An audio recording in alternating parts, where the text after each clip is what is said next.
भज गजन बंधू जय इष्टदायका रक्षावे श्री गुरु बसवा रक्षावे श्री गुरु बसवा रक्षावे श्री गुरु बसवा जय गुरु बसवेश्वर महादेव विश्वगुरु बसवेश्वर महात्मा की जय सकल शरण संतों की जय शरणु शरणार्थी शरणु शरणार्थी।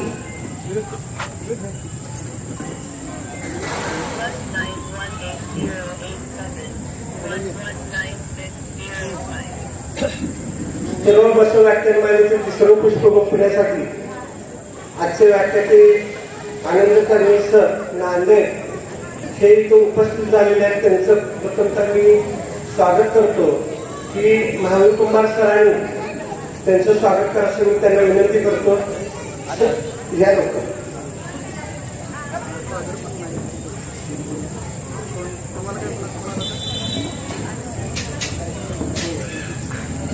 मारो घ्या की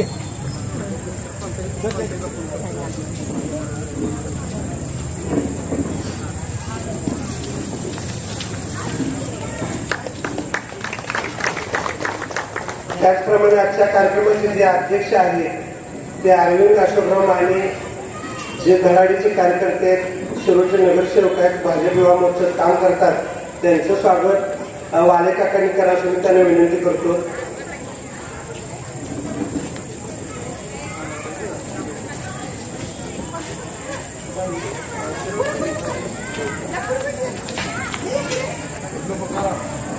त्याचप्रमाणे आजच्या प्रमुख उपस्थितीमध्ये शिवाजीराव माने देशमुख संचालक गुरुकृष्ण सरकारी साखर कारखाने त्यांनाही वालिकाकांनी पुस्तक द्यावं मी त्यांना विनंती करतो।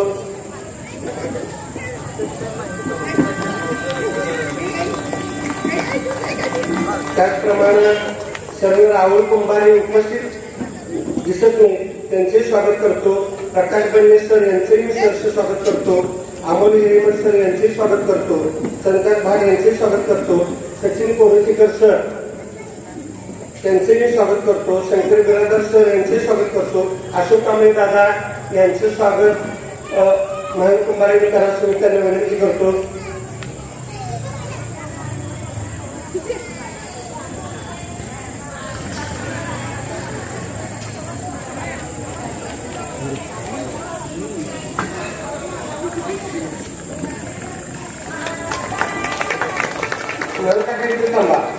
विवेक चुरमुंडे यांचे स्वागत त्यांनी करावं मी त्यांना विनंती करतो। साखर घ्या जरा साखर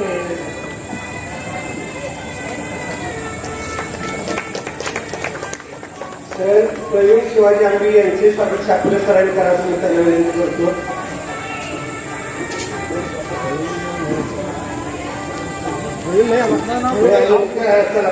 दिलीप शिरोडे सर पत्रकार यांचं स्वागत सरांनी करावं त्यांना विनंती करतो।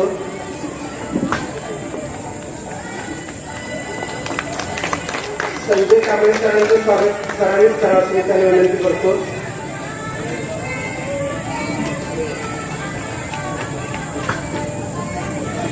रमेश कुमार मिठारे सरांचे स्वागत शास्त्री सरांनीच करावं मी त्यांना विनंती करतो।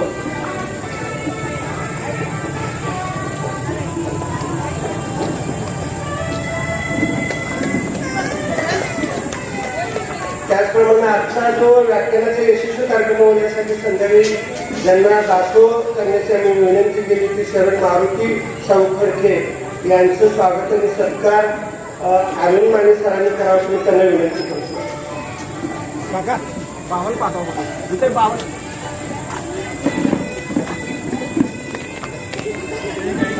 गुरु राजा काका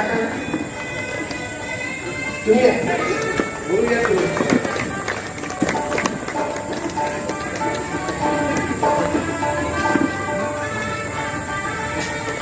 दुसरं आनंद असून केलेले राजाराम महादेव फडके यांना मान्यते शिवसाहेबांनी त्यांचा सत्कार करावा असं मी त्यांना विनंती करतो।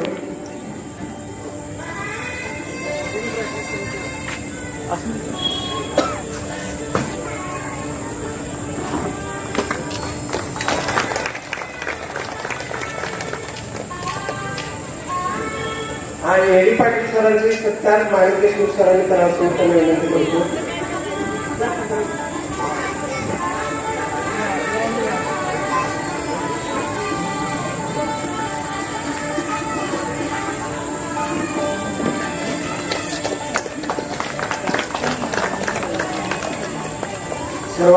विषयाची निवड खऱ्या अर्थानं आज आपण केली. जे आनंद कर्णे सर आज इथे व्याख्यानाला उपस्थित आहेत, त्या कर्णे सरांच्या विषयी सांगायला झालं तर कर्णे सर हे महाराष्ट्रातील शिवाजी महाराजांच्यावर बोलणारे, बसवेश्वरांच्यावर बोलणारे, संत रोहिदासांच्यावर बोलणारे, संत वाल्मिकींच्यावर बोलणारे, जेवढे महापुरुष आहेत त्या सगळ्या महापुरुषांच्यावर बोलणारे चांगले वक्ते म्हणून खऱ्या अर्थानं महाराष्ट्रामध्ये प्रसिद्ध आहेत. अशा व्याख्याते नांदेडवरून खास आपल्या शिवनगरीमध्ये आले आणि त्यांना जास्त वेळ देणं खऱ्या अर्थानं गरजेचं आहे. कारण एक व्याख्यान ऐकलं म्हणजे 1000 पुस्तकाचा आपण अभ्यास करणं असं म्हणल्यास वावगं ठरणार नाही. तर अशा आनंद कर्णे सरांना मी आजच्या व्याख्यानासाठी आमंत्रित करतो. त्यांचा जो आजचा विषय आहे तो बसवप्रणित लोकशाहीची आजची लोकशाही एक चिंतन आणि सर्व श्री महात्मा बसवेश्वर जयंती उत्सव 2024 या व्याख्यानमालेच्या मला वाटतं आज 3रं वैचारिक पुष्प गुंफण्यासाठी मला आपण सर्वांनी आमंत्रित केलं. त्याबद्दल मी सर्वप्रथम जयंती मंडळाच्या सर्व सन्मानित सभासदांचे मनापासून आभार मानतो. खरं तर मी आदरणीय रणदिवे सरांचे आभार यासाठी मानेन की मागच्या वर्षी मला आपण बोलवलं आणि याही वर्षी आपलं सर्वांचं दर्शन घेण्याची पुन्हा एकदा दुर्लभ अशी संधी उपलब्ध करून दिली. त्याबद्दल आम्हा चळवळीमध्ये तरुणांच्या पाठीवर कौतुकाची थाप आणि डोक्यावर खऱ्या अर्थाने आशीर्वादाचा हात ठेवून आदरणीय रणदिवे सर काम करत असतात. त्यांचे मनापासून आभार म्हणून मानणं मला वाटलं कर्तव्य आहे.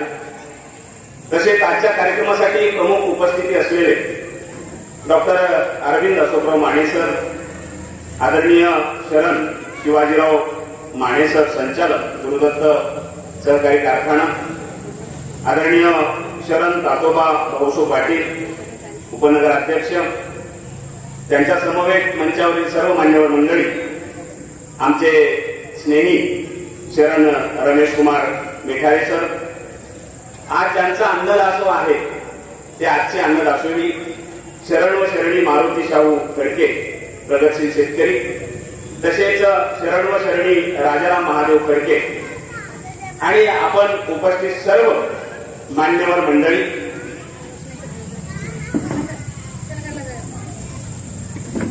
बंधू भगिनी, महात्मा बसवेश्वराचा आजचा जो मला विषय देण्यात आलेला आहे तो विषय आहे बसव प्रणित लोकशाही ते आजची लोकशाही एक चिंतन. आणि यावर मी जे काही बोलणार आहे ते माझं स्वतःचं चिंतन असणार आहे. मागील 15-20 वर्षामध्ये या चळवळीमध्ये काम करत असताना मला जे अनुभव आले, या वास्तव भारतातली लोकशाही अभ्यासनाचा मला जी काही संधी प्राप्त झाली त्यातनं जे काही माझं स्वतःचं वैयक्तिक चिंतन या बसवपीठावर मांडण्याचा मी प्रयत्न करेन. काल खरंच कठीण आहे. परवाची मी मुद्दाम घटना सांगतोय. लातूरहून पंढरपूरकडे येत असताना सार्वजनिक कार्यक्रम करणं खरं तर भयान कठीण काम आहे. सगळ्यात कठीण काम म्हणजे सार्वजनिक कार्यक्रम करणं. आणि त्यातल्या त्यात महात्मा बसवेश्वराचा सार्वजनिक जयंती महोत्सव मागील 16 वर्षापासून करणं हे साधं सुद्धा काम नाहीये. म्हणून मी खरंच तुम्हा सर्वांना अगदी त्रिवार वंदन करतो. कारण हे काम अतिशय मोठं आहे. हे काम 100 वर्षाच्या नियोजनाचं आहे. एक इंग्रजी म्हण आहे, if your plan 1 year plan 3, if your plan 10 years plan 3, but if your plan 100 years plan मी. म्हणजे तुम्हाला 1 वर्षाचं नियोजन करायचं असेल तर तुम्ही अन्नधान्य पेरलं पाहिजे. तुम्हाला 10 वर्षाचं नियोजन करायचं असेल तर तुम्ही झाडं लावली पाहिजे. पण तुम्हाला जर 100 वर्षाचं नियोजन करायचं असेल तर तुम्हाला चांगली माणसं निर्माण करणारा, समाज घडवणारा एक उपक्रमशील असा कार्यक्रम तुम्हाला देता आला पाहिजे. मला वाटतं की 100 वर्षाच्या नियोजनाचा हा कार्यक्रम आहे. आणि अतिशय सुंदर असं या व्याख्यानाचं आयोजन केलेलं आहे. काल कसं आहे, फक्त मला घडलेली घटना सांगतोय. लातूरहून पंढरपूरकडे येत असताना सकाळी निघालो आणि लातूरमध्ये सकाळची बस निघालेली आहे. बराच वेळ बस एक 15-20 मिनिटं स्टेशनला थांबली आणि बस निघण्याच्या पूर्वीच माझ्या बाजूला एक आजोबा बसले होते. आजोबा बऱ्याच वेळेत अगदी हातामध्ये खिशामध्ये हात घालतायत, बाहेर काढतायत, पण काहीतरी त्यांना घ्यायचं होतं. पण त्यांनी घेतलं नाही. 15 मिनिटं एसटी तिथं उभी आहे, पण जसे 15 मिनिटं झाले आणि एसटीची बेल वाजली, एसटी निघाली, तितक्यामध्ये आजोबांनी आवाज दिला पेपरवाल्याला, सकाळी पेपर वाचावा म्हणून त्यांनी पेपरवाल्याला सांगितलं, अरे पेपरवाला इकडे. आणि मग ती धावती बस, तितक्यामध्ये पेपरवाला आला आणि त्यांनी पेपर आजोबाच्या हातात दिला. आजोबांनी एक नोट त्याच्या हातामध्ये मारली आणि गाडी पुढे झाली. आणि आजोबा पेपर वाचत होते. मला मात्र उत्सुकता चालल्या गेली. मी म्हणले असं काय झालं नेमकं? मी म्हणलं आजोबा 15 मिनिटं तिथं बस होती आणि मग तुम्ही खरं तर बस थांबलेली असताना निवांत पेपरवाल्याला बोलवलं असतं आणि मग तुम्ही पेपर का घेतला नाही? बस चालू झाल्यावरच पेपर का घेतला?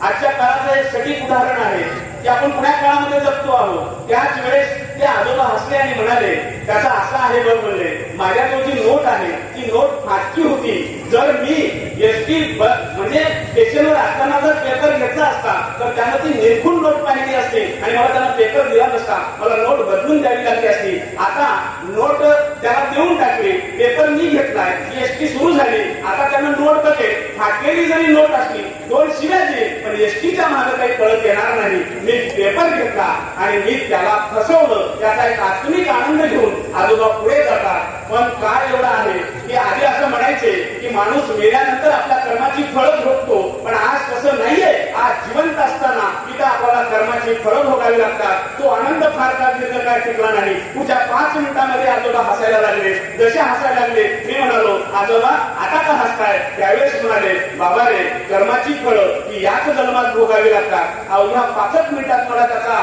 खऱ्या अर्थाने साक्षात्कार झाला, कारण मी त्याला फाटकी नोट दिली, त्याने मला कालचा पेपर दिला. अवस्था आहे. म्हणजे तुम्ही एखाद्याला फसवत असाल, ईश्वर आपल्याला फसवतो. म्हणून असा सार्वजनिक महोत्सव करत असताना मला आनंद या गोष्टीचा आहे की मागील 16 वर्षापासून रणजित सरांच्या माध्यमातून तुमची सर्व टीम अतिशय प्रामाणिकपणे पेरण्याचं काम करत आहे. मी तुम्हाला आज एक निसर्गाचा नियम नक्कीच सांगेन. माझा बसवंत एका ठिकाणी असं म्हणतो, पेराल ते उगवेल. तुम्ही जे पेरणार आहात ते उगवणार आहात. तुम्हाला काय करायचं तुम्ही ठरवा. तुम्हाला चांगलं पेरावं लागेल, चांगलंच उगवणार आहे. आणि निश्चितच आपल्या माध्यमातून इथं चांगलं पेरलं जात आहे, म्हणून येणाऱ्या काळामध्ये चांगलंच उगवणार आहे यावर मात्र माझी दृढ श्रद्धा आहे. महात्मा बसवेश्वराचा जो माझ्याकडे विषय देण्यात आला, मी प्रामाणिकपणे तुम्हाला नक्की सांगेन, 1889 पर्यंत या देशामध्ये, या जगामध्ये एक अशी प्रथा, एक अशी परंपरा आणि एक अशा पद्धतीची रूढी धारणा होती की जगामध्ये लोकशाहीची जननी ही इंग्लंड आहे. हे कधीपर्यंत होतं? 1889 पर्यंत. पण 1889 मध्ये एका इंग्लंडने म्हणजे तिथल्या पार्लमेंटने एक समिती स्थापन केली आणि त्यांच्या पुढे असा विषय देण्यात आला की जगातल्या सगळ्या महापुरुषांचा तुम्ही अभ्यास करायचा आहे. त्यामध्ये प्लेटोचा अभ्यास करण्यात आला, अरिस्टोचा अभ्यास करण्यात आला, अरिस्टॉटलचा अभ्यास करण्यात आला, अवस्थांचा अभ्यास करण्यात आला, तथागत बुद्धाचा अभ्यास करण्यात आला, कार्ल मार्क्सचा अभ्यास करण्यात आला, राईट्स ऑफ मॅन, सगळ्या जेवढे काही तत्वव्यक्ती आहेत आणि त्यात महात्मा बसवेश्वराचा सुद्धा अभ्यास करण्यात आला. सलग 6 महिन्याच्या अभ्यासानंतर त्या समितीने इंग्लंडच्या पार्लमेंटकडे जो आव्हान दिलेला आहे, तो आव्हान तुमच्या आमच्यासाठी अत्यंत अभिमानाचा आहे. त्या आव्हानानंतर या जगातल्या एका महापुरुषाला जगज्योती नावाची पदवी देण्याचं ठरलं आणि 1889 मध्ये या जगातल्या सगळ्या महापुरुषापैकी जगज्योती नावाची पदवी महात्मा बसवेश्वर यांना देण्यात आली. ही पदवी जगज्योती, ही पदवी इंग्लंडने दिलेली आहे, भारताने दिलेली आहे. 1989 देण्यात आली आणि 1989 नंतर मात्र सातत्याने बसवेश्वराच्या विचारावर इंग्लंड या देशाने अभ्यास केला. एवढा अभ्यास केला की आपल्या देशाचा एक सुपुत्र निवासी भारतीय म्हणून आपण नीरज पाटील इंग्लंडमध्ये गेले. तिथल्या निवडणुकीमध्ये मेयर झाले, जिंकून आले आणि मेयर झाल्यानंतर त्या समितीमध्ये एकदा त्यांच्या लक्षात आलं की आता आपल्याला काही संदर्भ द्यावे लागतील, कारण इंग्लंड ही देशाची जननी म्हणून जी पायंडा पडण्यात आला होता ते त्यांना कुठेतरी खटकत होतं. मग पुन्हा एकदा समिती स्थापन झाली आणि समिती स्थापन झाल्यानंतर लोकशाहीची जननी नेमकं कोणता देश यावर भाष्य सुरू झालं. खरं तर अमेरिकेचे तत्ववेत्ते त्याच्यामध्ये सहभागी झाले, फ्रान्सचे तत्व, कारण इथे सगळ्या क्रांत्या झालेल्या आहेत अमेरिकन राज्यक्रांती आहे, फ्रान्स राज्यक्रांती आहे, रशियन राज्यक्रांती आहे, चीनची माओवाद्यांची म्हणजे तिथली राज्यक्रांती आहे. आणि ह्या सगळ्या जिथं जिथं राज्यक्रांत्या झाल्या होत्या त्या त्या राष्ट्रातली लोक खऱ्या अर्थाने सगळे विचारवंत हे इंग्लंडच्या त्या पार्लमेंटमध्ये जमले. त्यांनी चिंतन केलं, मंथन केलं, चर्चा झाली आणि चर्चेअंती असं ठरलं होतं की मॅग्ना कार्टा नावाचा इंग्लंडने प्रस्ताव असा ठेवला की आमच्या देशाने सर्वप्रथम या जगाला स्वतंत्र, समता, बंधुता, न्याय ही मूल्य दिलेली आहेत. कारण मॅग्ना कार्टा नावाची जी आचारसंहिता आहे ती 1314 मध्ये खऱ्या अर्थाने पारित करण्यात आलेली आहे आणि त्याच्या अंतर्गत जगाची लोकशाहीची जननी इंग्लंड आहे. पण तुम्हाला आम्हाला खरं तर सांगायला आम्हाला अभिमान वाटतो. या देशाचा भारतीय नागरिक म्हणून मला खऱ्या अर्थाने तुमच्यापुढे अभिमानाने एक आज गोष्ट सांगायची आहे की हे सगळं फोडून टाकण्याचं काम नीरज पाटील नावाच्या एका मेयरनी केलं जे भारतातला सुपुत्र होता. आणि मग त्यांनी सांगितलं की जर मॅग्ना कार्टाच्या माध्यमातून जगाची जननी, लोकशाहीची जननी जर इंग्लंड असेल तर निश्चितच ते खोटं आहे. कारण त्याच्या पूर्वी 150 वर्षापूर्वी भारताच्या, दक्षिण भारताच्या मातीमध्ये खऱ्या अर्थाने अनुभव मंडपाच्या माध्यमातून 770 शरण 1,96,000 जंगमांना म्हणजे धर्मप्रचारकांना एकत्र करून महात्मा बसवेश्वर नावाच्या व्यक्तीने स्वतंत्र, समता, बंधुता, न्याय आणि स्त्री हक्काच्या सगळ्या गोष्टी अनुभव मंडपाच्या माध्यमातून केलेल्या होत्या. म्हणून लोकशाहीची जननी ही इंग्लंड नसून लोकशाहीची जननी ही भारत आहे आणि त्या लोकशाहीचा जनक विश्वपूजन ज्योती महात्मा बसवेश्वर आहे. हे जगाला ठामपणे सांगून या देशाच्या प्रधानमंत्र्यांनी त्याचं प्रतीक म्हणून इंग्लंडने ते स्वीकारलं आणि इंग्लंडच्या संसदेच्या पुढे थेम्स नदीच्या किनाऱ्यावर महात्मा बसवेश्वराचा पुतळा आज दिमागदार पद्धतीने उभा आहे. हे फक्त लिंगायतासाठी स्वाभिमानाची गोष्ट नाही, या देशातल्या प्रत्येक भारतीयासाठी स्वाभिमानाची गोष्ट आहे. आणि ज्या इंग्लंडाने आम्हाला 150 वर्ष राज्य करून आम्हाला गुलामी टाकलं होतं त्या इंग्रजांना सुद्धा शेवटी भारताचं तत्वज्ञान स्वीकारावं लागेल. किती मोठी संस्कृती आहे, किती मोठे मूळ महापुरुष भारताच्या मातीमध्ये होऊन गेलेले आहेत. त्यातल्या एका महापुरुषावर मला बोलत असताना मग महात्मा बसवेश्वराच्या काळातली लोकशाही नेमकं काय सांगते, त्या काळामध्ये लोकशाही कशी घडत होती त्याचे काही उदाहरणं मुद्दाम तुमच्या पुढे सांगणार आहे. आणि मला याचा आनंद वाटतोय की जरी महात्मा बसवेश्वराच्या इतिहासाला 1000 वर्ष पूर्ण झाले असले तरी आजही 21व्या शतकामध्ये अनेक जटिल आणि गंभीर समस्येवर महात्मा बसवेश्वराचं उत्तर आम्हाला सापडतं. मी तर एवढं म्हणतोय की महापुरुष कुठल्या जातीचे, पंथाचे आणि राष्ट्राचे नसतात. महापुरुष संबंध विश्वाचं, जगाचं कल्याण करण्यासाठी या जगाच्या मातीवर अवतरलेले असतात. त्यातला एक महापुरुष म्हणजे विश्वगुरु महात्मा बसवेश्वर आहे.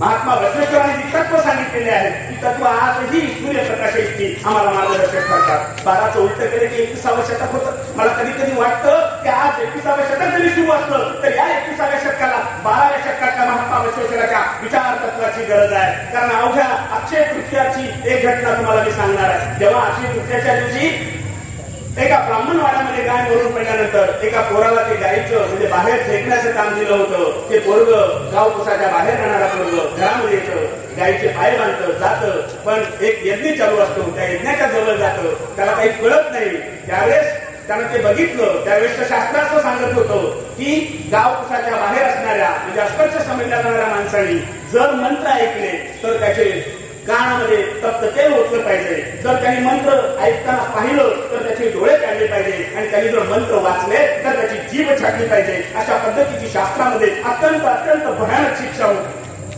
म्हणजे ही शिक्षा सर्वप्रथम जर बंद कोणी केली असेल तर ती बंद केली महात्मा बसवेश्वर. आणि म्हणून महात्मा बसवेश्वराची शिक्षा तुम्ही आम्ही समजून घेतली. महात्मा बसवेश्वर आधी लहान असताना त्यांनी लोकशाहीची मूल्य पेरलेले. एकदा आधी 6 वर्षाचे महात्मा बसवेश्वर आहे. लहान बालक खेळायला गेल्यानंतर जेव्हा ते घरी येत होते एका विहिरीच्या आजूबाजूला सगळी लोक उभा टाकलेली होती. लहान पोराची उत्सुकता फार असते. आजही लहान पोरं जिथं जाऊन नको म्हणतं तिथं बरोबर जातं असं. महात्मा बसवेश्वर तिथे गेले. वाकून बघताय तर काय एक पोरग पाण्यामध्ये बुडत आहे पण कुणाची ताकद नाही त्याला बाहेर काढायची. का का का कारण त्या पोराला जर आपण वाचवलं तर आपण विकायचं आपला बाळ होईल. आपल्याला गाव कुसातली माणसं खऱ्या अर्थाने गावात येऊ देणार नाही अशा पद्धतीची एक भीती प्रत्येकाच्या मनात होती. पण महात्मा बसवेश्वरांनी ते सगळं नाकारलं. शास्त्र नाकारलं, वेद नाकारले, खऱ्या अर्थाने पुराण नाकारलं आणि बुद्धी प्रामाण्यवादाचा स्वीकार केला. ग्रंथ प्रामाण्यवाद नाकारला आणि अवघ्या 6 वर्षाच्या बसवेश्वरांनी विहिरीमध्ये उडी मारली आणि त्या पोराचा जीव वाचवला. लक्षात लोकशाही इथं सुरुवात होते. म्हणजे लोकशाहीचं तत्वच सांगतं की जो अडचणीत आहे त्याला सगळी स्वातंत्र्य भेटली पाहिजे, त्याला सगळी हक्क भेटली पाहिजे. अब्राहम लिंकनने जरी 18व्या शतकानंतर लोकशाहीची व्याख्या केली असती लोकांनी, लोकांसाठी, लोकांकडून प्रस्थापित केलेली शासन प्रणाली म्हणजे लोकशाही. पण महात्मा बसवेश्वर असं सांगतात की लोकांनी लोकांसाठी प्रस्थापित केलेली नाही, लोकांच्या सर्वांगीण कल्याणासाठी निर्माण केलेली शासन प्रणाली म्हणजे लोकशाही. मला अब्राहम लिंकनपेक्षाही तेजस्वी व्याख्या लोकशाहीबद्दलची महात्मा बसवेश्वराची वाटते. महात्मा बसवेश्वराच्या प्रत्येक वचनामध्ये आजच्या भारतीय संविधानातील अनेक कलम आपल्याला दडलेली दिसतात, अनेक कलम आहेत लक्षात. म्हणून महात्मा बसवेश्वराची लोकशाही पहिलं समजून घेऊ. अनुभव मंडपामध्ये 770 शब्द कुठून आलेले आहे? अहो आज आपल्याकडे व्हॉट्सअप आहे, फेसबुक आहे, ट्विटर आहे, वर्तमानपत्रे आहे, मीडिया आहे, सगळं आहे. पण माणसं जमा करत असताना अडचणी येतात. पण अनुभव मंडपामध्ये मरूळ शंखोदेव हा अफगाणिस्तानमधून आलेला आहे. कसा निरोप केला असेल? अफगाणिस्तान वंता देवी ही काश्मीरची राजकन्या आहे. राजा भूपाल हा काश्मीरच्या मंडेकीपूर प्रांताचा राजा आहे. ही सगळी शरण मंडळी या अनुभव मंडपामध्ये येतात. यांना कसा निरोप कसा गेला असेल? किनरी बोमय्या हा आंध्रा प्रांतातून येतो आहे. उर्लिंग पेद्दी हा महाराष्ट्र प्रांतातून येतो. दुर्गाई रामण्णा हा चोळ प्रांतातून येतो.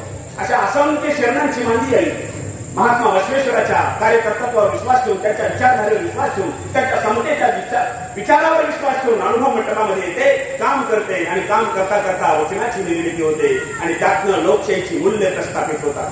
महात्मा बसवेश्वरांनी 1000 वर्षापूर्वी स्त्रियांना शिक्षणाचा अधिकार दिला, लोकशाही, लेखनाचा अधिकार दिला, भाषणाचा अधिकार दिला. एवढंच नाही, धार्मिक स्वातंत्र्य दिलं.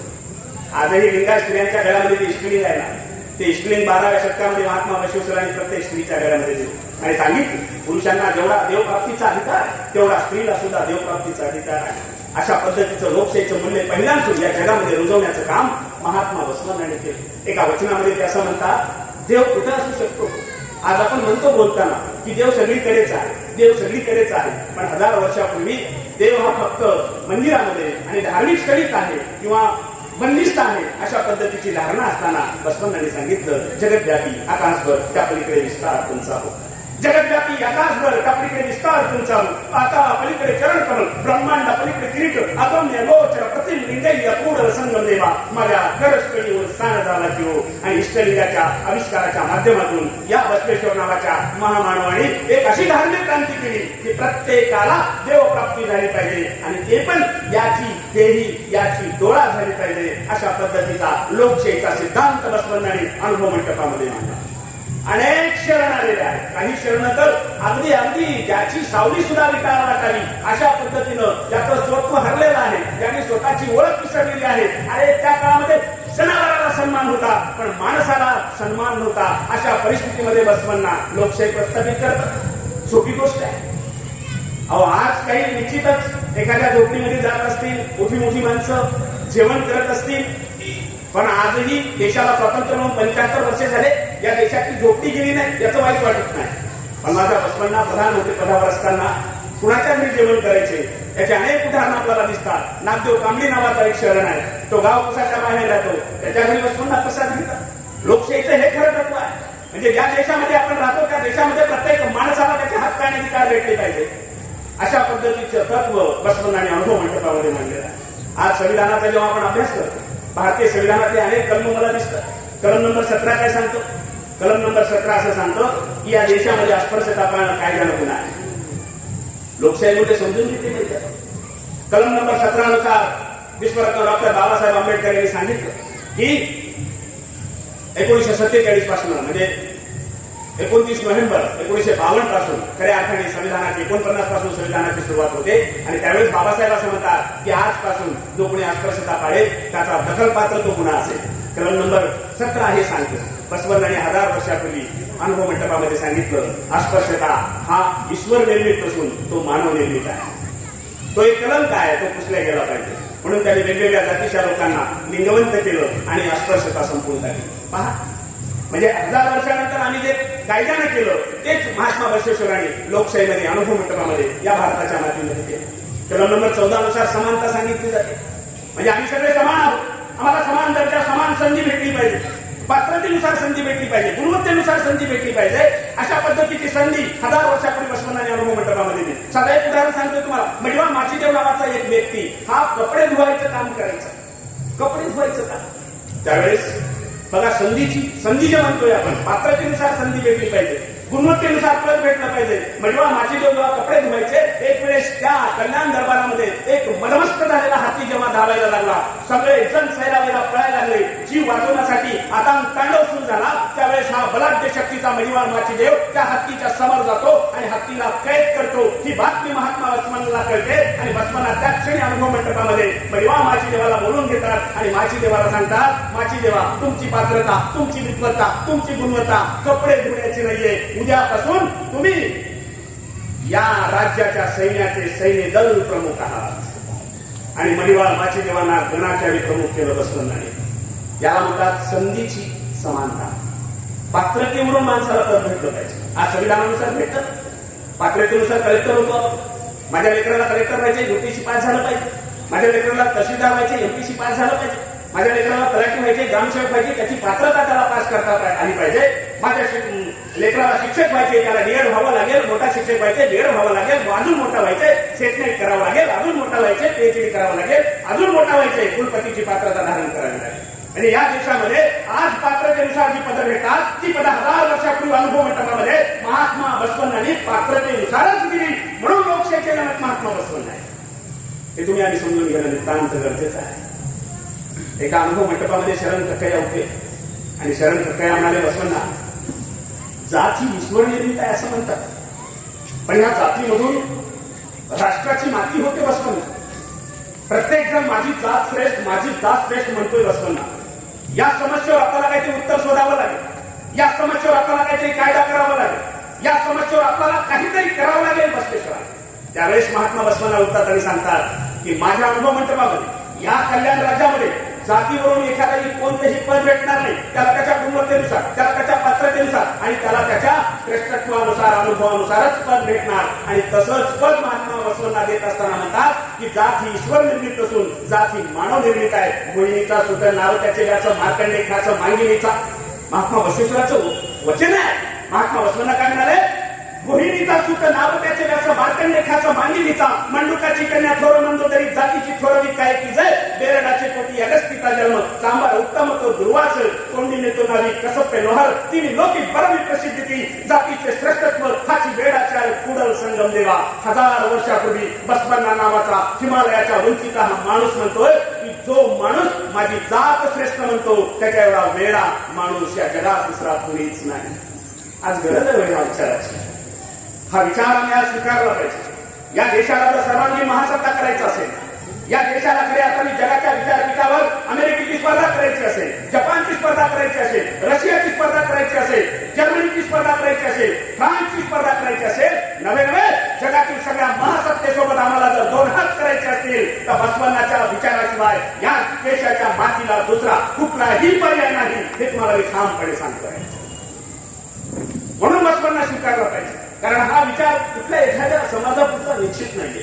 हा विचार सकल मानव जातीच्या कल्याणाचा विचार, हा विचार सबंध भारताच्या कल्याणाचा विचार. ज्याला वाटतं मी भारतीय आहे आणि ज्याला मी भारतीय असण्याचा अभिमान वाटतो, ज्याला मी भारतीय असण्याचा स्वाभिमान वाटतो, त्या व्यक्तीनं बसवण्णा समजून घेतला पाहिजे.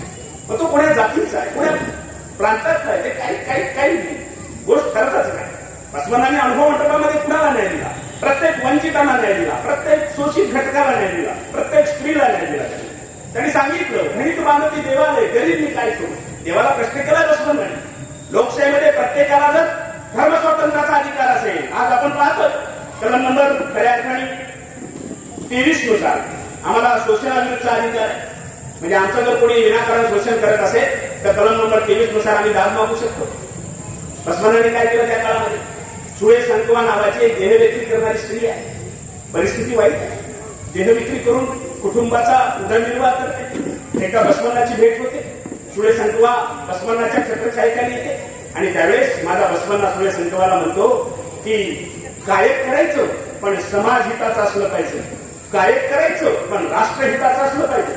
सुळे संकवा मा तू हे जे काम करतेस ना ते समाज हिताचं काम नाही, तू दुसरं काम केलं पाहिजे. बस हृदय परिवर्तन झालं. शोषणाविरुद्धचा पहिली लढाई सुळे संकवाने जिंकली आणि सुळे संकवा आपली पात्रतेनुसार परीक्षा देते. अनुभव मंडपामध्ये स्वतः परीक्षा पास होते, अनुभव मंडपाचा सदस्य होते आणि पुढे अनेक वचन लिहिते. एवढंच नाही, कवी बसव पुराणामध्ये असा उल्लेख करतो की सुळे संकवाच्या सोबत जवळपास 12,000 देह विक्री करणाऱ्या स्त्रियांचं हृदय परिवर्तन झालं. याला म्हणायचं शोषणा विरुद्धचा हक्क.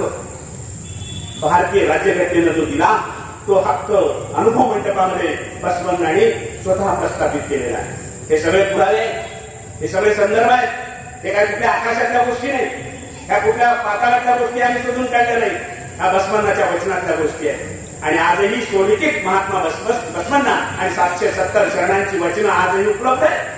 हंपीच्या विद्यापीठात तुम्ही जा, धारवाडच्या विद्यापीठामध्ये तुम्ही जा. कर्नाटक सरकारने सुद्धा ते खऱ्या अर्थाने सुरक्षित करून ठेवल्या. ते आपण वाचलं पाहिजे, कारण या देशाच्या प्रगतीसाठी या विचाराची नितांत गरज आहे.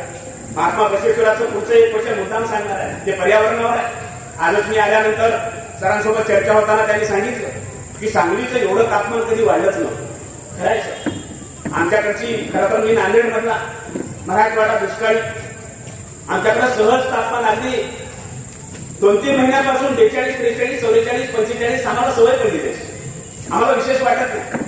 उलट आमच्याकडची सगळी माणसं कोल्हापूर, सांगली तुमच्या परिसरामध्ये फिरायला येतात उन्हाळ्यामध्ये, कारण इकडं ऊन कमी असतं. पण आज तुम्हाला खऱ्या अर्थाने त्याची दाहकता लक्षात आहे की एवढं ऊन सांगली कोल्हापूर परिसरामध्ये. म्हणजे आता आम्हाला पर्यावरणावर बोलावं लागेल ना. मग आता मला बसवण्णा सांगायचे तुम्हाला. 1000 वर्षापूर्वीचं पर्यावरण चांगलं असेल. 1000 वर्षापूर्वी झाडं होती, कारण 12व्या शतकामधलंच नाही, अगदी 16व्या शतकामध्ये जगद्गुरू तुकाराम महाराज म्हणतात वृक्षवल्ली आम्हा सोयरे म्हणायचे. आणि हे वृक्षवल्ली वाचली पाहिजे, जगली पाहिजे. म्हणजे जेव्हा कुठलीच समस्या नव्हती. मला थोडंसं वाटलं की 16व्या शतकामध्ये संत तुकाराम महाराज जर वृक्षाबद्दल असं लिहित असतील तर माझ्या बसवण्णाने आणि बसवण्णाच्या शरणांनी अनुभव मंडपामध्ये पर्यावरणाबद्दल काहीतरी बोललं असेल. कारण पर्यावरण आजची जागतिक समस्या आहे. या जागतिक समस्येला सोडवण्यासाठी बसवण्णा कुठं कामाला पडतो का, असं माझ्यासारख्या एका कार्यकर्त्याला वाटलं. अनुभव मंडपाची चर्चा पाहायला लागलो. एके दिवसाची चर्चा अतिशय बदल वाटते. एके दिवशी महात्मा बसवण्णा अनुभव मंडपामध्ये सांगतात झाडाचं फूल म्हणजे त्या झाडाचं मूल आहे. हे वाक्य समजून घ्या आणि जशाच तसं सांगतोय तुम्हाला. हे वाक्य गंभीरपणे चिंतन केलं पाहिजे या वाक्यावर. हे वाक्य कुण्या जातीसाठी नाही, कुण्या धर्मासाठी नाही, मी तर म्हणतो कुण्या राष्ट्रासाठी पण नाही. हे जग जिवंत ठेवायचं असेल तर बसवण्णाचं हे वचन संसदेच्या मध्य सभागृहावर लागलं पाहिजे. तर राजकारते जे काही राजकारण करणारी लोक असतात त्यांना पर्यावरणाचे मुद्दे आणि समस्या लक्षात येतील. बसवण्णा असं म्हणाले झाडाचं फूल हे त्या झाडाचं मूळ असतं. देवा त्याला तोडण्याचा अधिकार मला ना तुला. जे खाली पडेल फूल ते समर्पण करतो तुला. घेता आलं तर घे, अन्यथा लाथाडून टाक, पुढं सोडून देवा. म्हणजे झाडाच्या फुलाचा विचार केला बसला. अहो आज आमच्या किनवटकडे एक घटना घडली. एका आईनं सोन्याचा हंडा, कुणीतरी सांगितलं त्या माऊलीला की तुझ्या भिंतीमध्ये सोन्याचा हंडा आहे, पण तो हंडा काढायचा असेल तर तुला नळवून द्यावा लागेल. आणि त्या माऊलीने स्वतः जन्म दिलेल्या आपल्या 4 वर्षाच्या लेकराचा बळी दिला. म्हणजे आजची परिस्थिती काय. आणि बसवेश्वर फुलाचा विचार करत आहे. काय सूक्ष्म अभ्यास आहे. लोकशाही वाचवायची ना, लोकशाही मोठी करायची असेल ना तर आम्हाला महापुरुष जातीच्या पिंजऱ्याच्या पलीकडे जाऊन बघावे लागेल. तरच लोकशाही या देशाची वाचेल. आणि या देशाचे नागरिक म्हणून आम्हाला ते समजून घ्यावं लागेल. आणि खरंय ना ते खुदिराम बोस यांनी सांगितलं, पुढे संशोधन झालंय त्याच्यावर. 18व्या 19व्या शतकामध्ये खुदिराम बोस आपल्या भारतातले संशोधक शास्त्रज्ञ असं म्हणतात की जसं माणसाला संवेदना असतात तशा झाडाला सुद्धा संवेदना असतात. माणसाचे केस ओढल्यानंतर त्याला जसा त्रास होतो तसं झाडाची फांदी तोडल्यानंतर झाडालाही त्रास होतो. हे 18व्या शतकात सांगितलं गेलं. पण 1000 वर्षापूर्वी बसवण्णांनी सांगितलं. म्हणून महात्मा बसवेश्वरांनी देवाला एकही फूल झाडाचं तोडून वाहिलं नाही, खाली पडलेलं फूल वाहिले. कारण त्या फुलामध्ये खरं आहे, त्याचं फळ आहे, म्हणजे त्याचं मूल आहे. जसं एखाद्या स्त्रीच्या पोटातली गर्भहत्या आज आपण गुन्हा ठरवतो, तसं वृक्ष तोडणे, झाडाचं फळ तोडणे हा सुद्धा, म्हणजे फूल तोडणे हा सुद्धा गुन्हा ठरला पाहिजे. ठरणार येणाऱ्या काळामध्ये. असं जर तापमान वाढत गेलं तर बसवेश्वराच्या विचाराची या जगाला किती गरज आहे हे तुम्हाला आम्हाला समजेल. म्हणून तुम्ही आम्ही तर वारसदार आहोत त्या विचाराचे. म्हणून तुम्ही आम्ही महात्मा बसवेश्वराची लोकशाही समजून घेत असताना झाडाला न्याय देणारा बसवेश्वर, फुलांना न्याय देणारा बसवेश्वर, प्राण्यांना न्याय देणारा बसवेश्वर, माणसांना न्याय देणारा बसवेश्वर, घेतल्याशिवाय या जगाची म्हणजे देशाची लोकशाही तुम्हाला आम्हाला कळणार नाही. बसवेश्वराचं जे वचन आहे एका वचनामध्ये मुद्दाम सांगणार आहे तुम्हाला, कारण आज हा आपला देश कुठल्या धर्मग्रंथानुसार चालत नाही. हा देश भारतीय संविधानानुसार चालतो आणि म्हणून भारतीय संविधानामध्ये जी कलमं आली 395 कलमाचं आपलं भारतीय संविधान, 28 परिशिष्टामधलं आपलं भारतीय संविधान. मला कधी कधी आता इथे कांबळे सर आहेत, आम्ही चर्चा करत असताना म्हटलं की कधी कधी मला असं वाटतं की आपल्याला शिकवलं जातं की फ्रेंच मधून आपण हे तत्व घेतले, अमेरिकन क्रांतीतून हे तत्व घेतले. मला वाटतं हे निश्चितच त्याहीपेक्षा डॉक्टर बाबासाहेब आंबेडकरांनी घटना लिहित असताना त्यांच्या डोळ्यासमोर नक्कीच फक्त आणि फक्त भारतीय मूळ महापुरुष असणार, त्यांच्या डोळ्यासमोर तथागत बुद्ध असणार, त्यांच्या डोळ्यासमोर अहिंसा परमधर्म शिकवणारा वर्तमान महावीर असणार, त्यांच्या नजरेसमोर नक्कीच महात्मा बसवेश्वर असणार, त्यांच्या नजरेसमोर खऱ्या अर्थाने शब्दाचं महात्म्य सांगणारे संत तुकाराम महाराज असणार, त्यांच्या नजरेसमोर छत्रपती शिवाजी महाराज असणार, त्यांच्या समोर खऱ्या अर्थाने ही सगळी छत्रपती शाहू महाराज ही सगळी मानली आली, महात्मा फुले ही मानली आली असणार. आणि याच विचाराने आपलं भारतीय संविधान तयार झालेलं आहे. म्हणून महात्मा बसवेश्वराचं एक मुद्दाम विधान काय सांगणार आहे, एका वचनामध्ये बसवेश्वरांनी शिक्षा सांगितलेली आहे, सज्जन माणूस कुणाला म्हणायचं.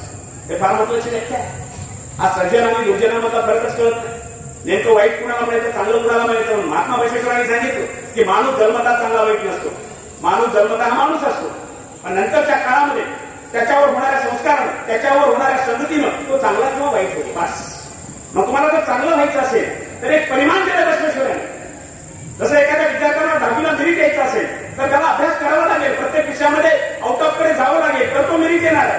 तसं महात्मा बसवेश्वरांनी 1000 वर्षापूर्वी सांगितलं तुला जर सज्जन व्हायचं असेल तर तुला माझ्या एका तत्वानुसार चालावं लागेल, त्याला पंचशील म्हटले. आणि ते पंचशीलाच्या पुढे सप्तशील सांगितलं बसवेश्वरांनी. आणि ते सप्तशीलाचं आचरण जर तू केला तर तू चांगला माणूस होणार आहेस. मग ते कोणतं आचरण आहे, आणि मग पुन्हा घटनेमध्ये म्हणजे जर तू केला नाहीस तर आमच्या कायद्याने त्याला शिक्षा दिली आहे. म्हणजे बसवेश्वरांनी त्या काळात सांगितलं तुला चांगलं व्हायचं तर सप्तशिलाचं आचरण कर, आणि घटना काय सांगते तू जर सप्तशिलाचं आचरण केला नाहीस तर तुला शिक्षा आहे.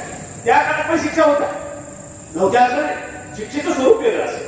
म्हणजे त्या काळामध्ये समजा आता जसं एखाद्याला समजा खून केला तर शिक्षा काय आहे, त्याला मृत्यूदंडाची शिक्षा आहे, त्याला एखाद्या फाशीची शिक्षा आहे. त्या काळामध्ये एळमुक्तीची शिक्षा होती. म्हणजे एखाद्या माणसाला जर असं काही जबर काम केलं तर त्याला हत्तीच्या पायाशी बांधलं जायचं आणि मरेपर्यंत ओढलं जायचं. आज जर चोरी केली तर काहीतरी शिक्षा आहे. त्या काळात चोरी केल्यानंतर त्याला नक्कीच त्याच्या कानामध्ये तेल ओतण्याची शिक्षा असेल. म्हणजे शिक्षेचं स्वरूप वेगळं असेल पण शिक्षा होत्या. तेव्हाही वाईट काम केल्यानंतर शिक्षा होत्या, आजही वाईट काम केल्यानंतर शिक्षा आहे. म्हणून भारतीय लोकशाही समजून घ्यायची असेल तर आम्हाला महात्मा बसवेश्वराची लोकशाही समजून घ्यावी लागेल. आणि ती लोकशाही अशी होती, ते वचन असं आहे नको करू चोरी. मुद्दाम सांगणार आहे, आज चोरी केल्यानंतर काय शिक्षा आहे, IPC 379 नुसार आपल्याला शिक्षा आहे. मग 6 महिन्याची होऊ शकते, 2 वर्षाची होऊ शकते, चोरीवर डिपेंड आहे. म्हणजे बसवणाने सांगितलं तुला सज्जन व्हायचंय नको करू चोरी, चोरी केली तर आज शिक्षा आहे.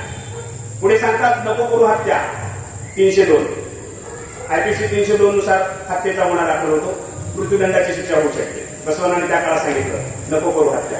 तुला वाटोळ होऊ द्यायचं नसेल तुझ्या आयुष्याचं, तुझ्या मानवी आयुष्यामध्ये चांगलं काही करायचं असेल तर तुला ह्या सप्तशिलाचं पालन करावं लागेल. बसवना अनुभव मंडपामध्ये सांगतात नको करू चोरी, नको करू हत्या, नको करू क्रोध, नको बोलू मिथ्या, नको मारू कुशारकी, नको उलट ठेकाणी, हीच अंतरंग शुद्धी, हीच बहिरंग शुद्धी, हीच आमच्या कुडल संगम देवा असं प्रसन्न करण्याची रीत पहा. काय तत्वज्ञान आहे. म्हणजे 1000 वर्षापूर्वी बसवेश्वरांनी आम्हाला माणूस होत असताना देव माणूस होण्याची संकल्पना सांगितली. म्हणजे तुला देव माणूस व्हायचे ना तर काही करू नको, हे फक्त 7 तत्वाचं आचरण कर. आणि मी अतिशय दाव्याने सांगेन तुम्हाला, माझं चिंतन तेवढं छोटं आहे की हे 7 तत्व जरी आपण जगलो ना तरी आपण माणसाचा देव माणूस होतो. आपण चोरी नाही केली, आपण हत्या नाही केली, आपण खोटं बोललो नाही, आपण खुशालकी मारली नाही, आपण अहंकार केला नाही, आपण गर्व केला नाही, आपण लोकांची हेटाळीच केली नाही. बस अंतरंग शुद्धी म्हणजे इंटरनल पर्सनॅलिटी, आउटर पर्सनॅलिटी दोन्ही तत्वाला एकत्र केलं महात्मा बसवणार. म्हणून लोकशाहीमध्ये याची नितांत गरज येतात. कधी आपल्याकडे कोणी वकील असेल तर विचार, अहो हजारो चोरी करणारी माणसं तिथं आहे, हजारो खून होणारी माणसं तिथं आहे. सगळी न्याय व्यवस्था त्याच कामामध्ये आहे. न्याय व्यवस्थेमध्ये चांगली कायद्यांची अंमलबजावणी होण्यासाठी वेळच कुठे शिल्लक आहे. युनो नावाची एक संघटना जागतिक स्तरावर काम करते. त्या संघटनेनं 2005ला एक अहवाल दिलेला आहे. त्या 2005च्या अहवालामध्ये युनो नावाची संघटना सांगते की फक्त 2005 या एका वर्षामध्ये 31,240 घटना फक्त जातीय दंगलीतून घडलेल्या आहेत या देशामध्ये. आता बाकीचे तर गुन्ह्याचं सांगायचंच नाही. म्हणून महात्मा बसवेश्वरांच्या लोकशाहीला समोर घेऊन येत असताना, आजच्या लोकशाहीला समृद्ध करत असताना महात्मा बसवेश्वर आम्ही समजून घ्यावे ही एक माफक अपेक्षा आहे. महात्मा बसवेश्वरांच्या काळात वंचितांना न्याय देण्याचं काम केल्याचे अनेक उदाहरण आहे. हृदय परिवर्तन करणं आजही आहे. एखादा व्यक्ती वाईट असेल तर त्याला समर्पणाची संधी आहे. कायदा सांगतो समर्पण. मी थोडासा अभ्यास केला की त्या काळात समर्पण होतं का? होतं की नांदेड परिसरामध्ये पेटी नावाचा एक दरोडेखोर राहत होता. तो दरोडेखोर उर्लिंग देवाच्या सानिध्यात आला आणि त्याने सांगितलं की मला समर्पण करायचं आहे, मला इथून पुढे दरोडा टाकायचा नाही, मला इथून पुढे चोरी करायची नाही, मला इथून कोणाच्या खुनाची सुपारी घ्यायची नाही, मला चांगलं काम करता येईल. उर्लिंग देवाने सांगितलं का करता येणार नाही, तुला जर साक्षात्कार झाला असेल, तुला जर प्रायश्चित करायचं असेल ते ये माझ्यासोबत ये, मी तुला बसवण्याच्या छत्राच्या एकाने घेऊन जातो. आणि दरोडेखोर असलेला पेटी हा उर्लिंग देवाच्या सोबत अनुभव मंडपामध्ये कल्याणला येतात. महात्मा बसवेश्वराला सगळा इतिहास सांगतात. त्यावेळेस हिमालयाच्या उंचीचे महात्मा बसवांना सांगतात तुला प्रायश्चित करायचे ना, या अनुभव मंडपामध्ये. आणि अनुभव मंडपामध्ये येतो, दीक्षा घेतो, लिंगवंत होतो, महात्मा बसवेश्वराचा समतावधी विचाराचं आचरण करतो आणि तिथून पुढे एवढा मोठा होतो की अरे जो दरोडेखोर होता, ज्याला लोक खऱ्या अर्थाने घाबरून पळून जायची, त्या उर्लिंग पेटीची कर्नाटक परिसर आणि महाराष्ट्रामध्ये एकूण 13 मंदिर आहे. मंदिर लक्षात घ्या. म्हणजे दरोडेश्वराला महात्मा बसवेश्वरांनी मठाधीश बनवलं. म्हणजे आपल्याकडे एखादा क्लर्क हा कुलपती व्हावा, आजच्या लोकशाहीच्या भाषेमध्ये एखादा साधा शिक्षक हा खऱ्या अर्थाने कुलगुरू व्हावा. अशा पद्धतीनं हृदय परिवर्तनाची जी प्रक्रिया आहे ती अध्यात्मामधून बसवण्याने लोकशाहीमध्ये आहे. म्हणून लोकशाही टिकवत असताना विज्ञानासोबत अध्यात्म घडलं पाहिजे. अहो, या बसवेश्वराच्या विचाराची ताकद सांगताना या देशाचे missile man doctor APJ Abdul Kalam धारवाडच्या एका भाषणामध्ये असा उल्लेख करतात की महात्मा बसवेश्वराचं एक वचन माणसाला देव माणूस करतं. हे माझं वाक्य नाहीये, APJ अब्दुल कलाम साहेबांचं वाक्य आहे. ज्यांचं ग्रंथावर अथांग प्रेम आहे, ज्यांचं विज्ञानावर अथांग प्रेम होतं, तो व्यक्ती म्हणतोय की एकच वचन महात्मा बसवेश्वराचं हे माणसाला खऱ्या अर्थाने देव माणूस करतं. आणि अभिव्यक्ती स्वातंत्र्याचा पहिला प्रवक्ता आणि पहिला अधिघोषपणा करणारा कोण व्यक्ती असेल तर तो महात्मा बसवेश्वर आहे, असं त्यांचं म्हणणं आहे. त्यातलं एक उदाहरण मी सांगतोय, आज त्याची गरज आहे. आता खरं तर रणजित सरांनी बोलताना सांगितलं की आपल्या देशामध्ये लोकशाही महोत्सव सुरू आहे. मला वाईट याचं वाटतं, आदरणीय आमच्या भाजपचे नेते उपस्थित आहेत, त्यांच्यासोबत चर्चा करताना सुद्धा मी माझी जाहीर नाराजी प्रकट केली.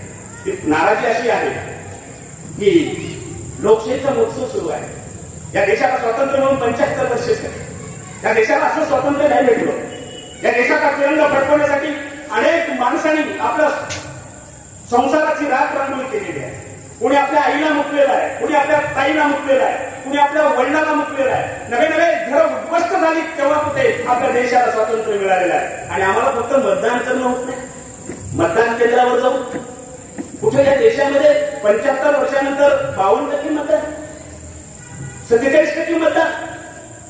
अहो, खेड्यातलं मी समजू शकेल, कुठं मोठ्या मोठ्या शहरामध्ये 32% मतदान. लाज वाटली पाहिजे. माझं स्पष्ट म्हणणं आहे, आम्ही कोण्या दिशेने चाललो?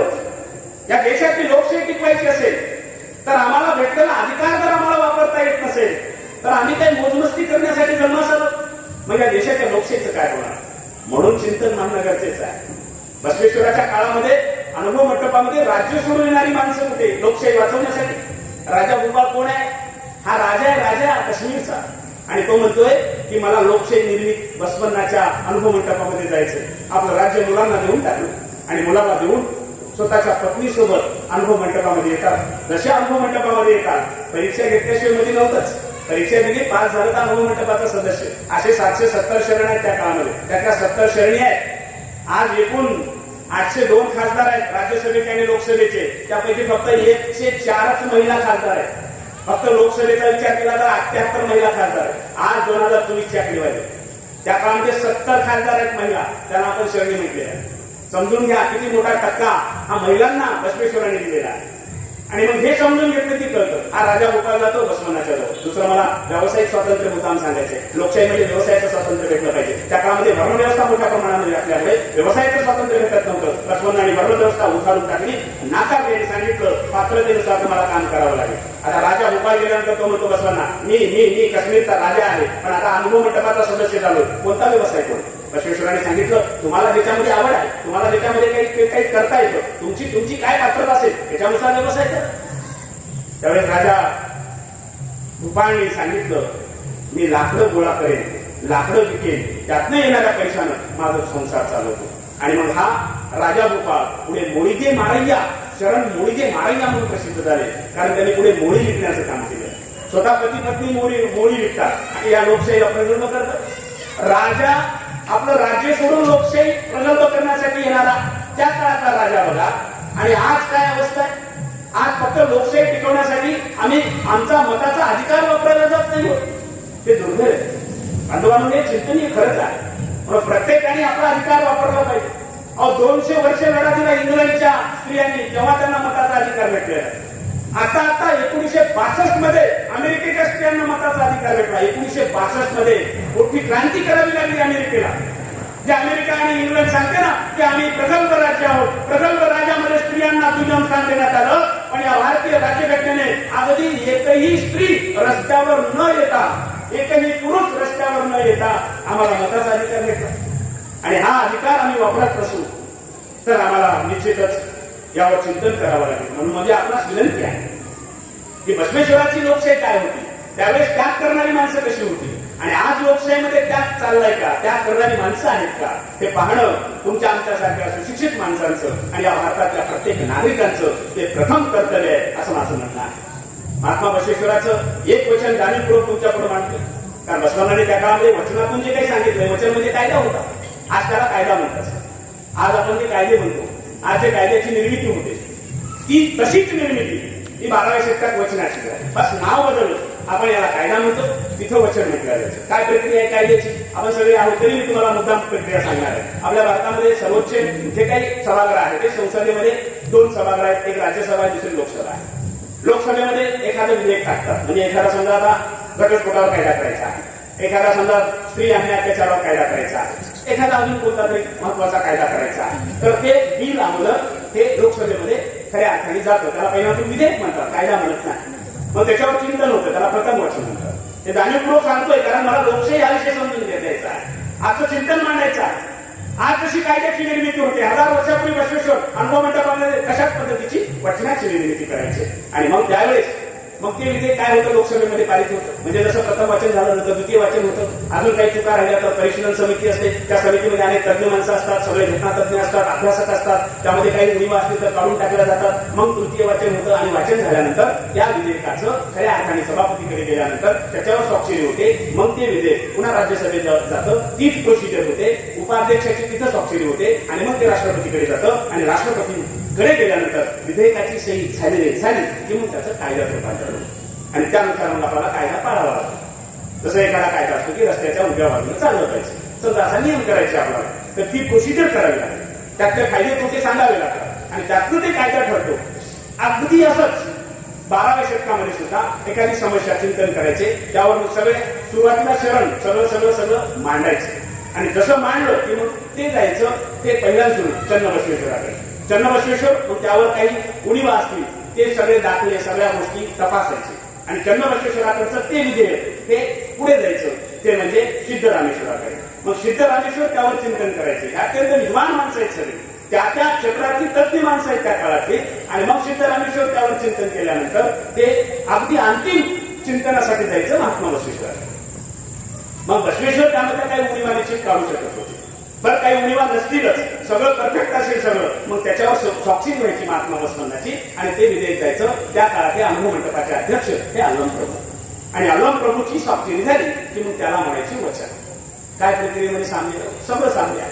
म्हणजे जसं कायदा होतोय तशा पद्धतीने इथं वचन निर्मिती आहे. म्हणून लोकशाहीची जनक महात्मा बसवेश्वर आहे. म्हणून लोकशाही आज जे काही आपल्या देशामध्ये चालते त्याची पाळत त्या आपल्याला अनुभव मंडपामध्ये तशाच तसे दिसतात. एवढंच नाही तर अध्यक्ष कुणाला केले, अल्लम प्रभूला. अल्लम प्रभू कोण्या जातीचे येतात तसं काय येतं, अल्लम प्रभू हे नटू समाजाचे आहेत. म्हणजे आजच्या भाषेमध्ये आपण त्याला महाराष्ट्रीयन भाषेमध्ये डोंबारी म्हणतो. डोंबारी समाजाची आजची अवस्था बघा. आणि त्या काळामध्ये डोंबारी समाजात जन्मलेल्या फक्त विद्वत्तेमुळे, फक्त पात्रतेमुळे, फक्त गुणवत्तेमुळे, फक्त अनुभवामुळे आणि फक्त ज्ञानामुळे अल्लम प्रभूला त्यांनी सर्वोच्च पद दिलेलं आहे. आपल्या भाच्याला नाही दिलं. भाचा विचार होता पण नाही दिले. पात्रतेनुसार पद देण्याची परंपरा ही बसवेश्वरांनी या देशामध्ये सुरू केली. त्याला म्हणायचं लोकशाही. संधीनुसार पात्रतेनुसार ही मोठी मोठी पदं मला वाटतं महात्मा बसवेश्वरांनी त्या काळामध्ये आपल्याला दिल्याचे दिसतात. म्हणून बसवेश्वरकालीन जी लोकशाही आहे ती आज आपल्याला पुढे घेऊन जात असताना भारताच्या लोकशाहीला तिथं गुंफवणं, दोघांमधला ऋणानुबंध शोधणं हे चिंतन करणं गरजेचं आहे. आज शिक्षा लगेच मिळते का? त्या काळामध्ये लगेच शिक्षेचं परावलन, म्हणजे एखाद्याने जर चूक केली की लगेच त्याच्या कानामध्ये तप्त तेल ओतल्या जायचे, अगदी चौकामध्ये. आज काय अवस्था आहे? एखाद्या स्त्रीवर अन्याय अत्याचार होतो आणि ते सालोन साल कारवाया चालतात. या कोर्टातून त्या कोर्टात जा, त्या कोर्टात, ठीक आहे प्रोसिजरचा एवढी मोठी प्रोसिजर, अगदी ज्याच्यावर अन्याय झाला ते माणूसच म्हणून चालले. तुम्हाला कल्पना नसेल, 1993ला या देशामध्ये साखळी बॉम्बस्फोट झाला. साखळी बॉम्बस्फोट झाल्यानंतर जवळपास 130 जण हे गुन्हेगार ठरवण्यात आले. ते सगळे आणि 1993ला घटना घडते आणि 2002 पर्यंत त्याचा रिझल्टच लागत नाही. चालू आहे आणि 1902 मध्ये जेव्हा त्याचा निर्णय लागतो तेव्हा 130 गुन्हेगारापैकी जवळपास 40 गुन्हेगार हे नैसर्गिक मृत्युमुखी पडलेले आहेत. ते मरून गेले. आता त्यांना कोणी सांगावं तुम्हाला शिक्षा झाली, काय शिक्षा सांगायला त्यांना? म्हणजे अशा पद्धतीची जर अंमलबजावणी व्हायला लागली तर मला वाटतं हे लोकशाहीचा कायद्याचा धाक तुमच्या आमच्या पुढे कसा राहणार. म्हणून या लोकशाहीला जिवंत ठेवायचं असेल तर बसवकालीन लोकशाहीमध्ये काही महत्वाचे मुद्दे आम्ही आता समजून घेणं ही काळाची गरज आहे. त्यानुसार काही बदल करता येतात का हेही पाहिलं पाहिजे. म्हणून ह्या सगळ्या गोष्टीवर आपल्याला विचार करायचा आहे. महात्मा बसवेश्वराच्या आयुष्यातल्या अनेक घटना तर निश्चित आपल्याला सांगता येतील. म्हणून मी म्हटलं चोराचं हृदय परिवर्तन करून बसवेश्वरांनी त्यांना चांगलं होण्याची संधी दिली. आजही भारतामध्ये आता हे नक्षलवादी कोण आहेत? नक्षलवादी काही नाही, दहशतवादी नाहीये, नक्षलवादी आतंकवादी पण नाहीये, पण आपल्या देशाची सर्वोच्च समस्या आहे. नक्षलवादामुळे आपल्या देशामध्ये मोठ्या प्रमाणामध्ये अराजकता माजते आहे, अशांतता माजते आहे, पण हे सगळे मूळ भारतीय आहेत. म्हणून यांना सुद्धा हृदय परिवर्तन करण्याची ताकद हे आपल्या महापुरुषांच्या विचारामध्ये आहे. म्हणून माझे बांधवांनो, महात्मा बसवेश्वर हे जागतिक लोकशाहीचे जनक म्हणून आम्हाला जर समजून घ्यायचे असतील तर त्याच्या अनुभव मंडपामधलं हे महत्वपूर्ण कार्य, अत्यंत अत्यंत महत्वाचं कार्य तुम्ही आम्ही समजून घेणं ही खऱ्या अर्थाने काळाची गरज आहे. आयपीसी सगळं जर आपण पाहिलं, कायद्याचे कलम मी तुम्हाला असंख्य सांगू शकतो जे कलम जशाच तसे माझ्या बसवण्याच्या विचारधारेला लागू करतात. पण दुर्दैवाने ती तत्व तुमच्या समोर येत नाही. आपण बोलताना असं बोलतो की 1000 वर्षापूर्वीचा बसवणं आज खरंच आपल्याला पडतो का कामाला?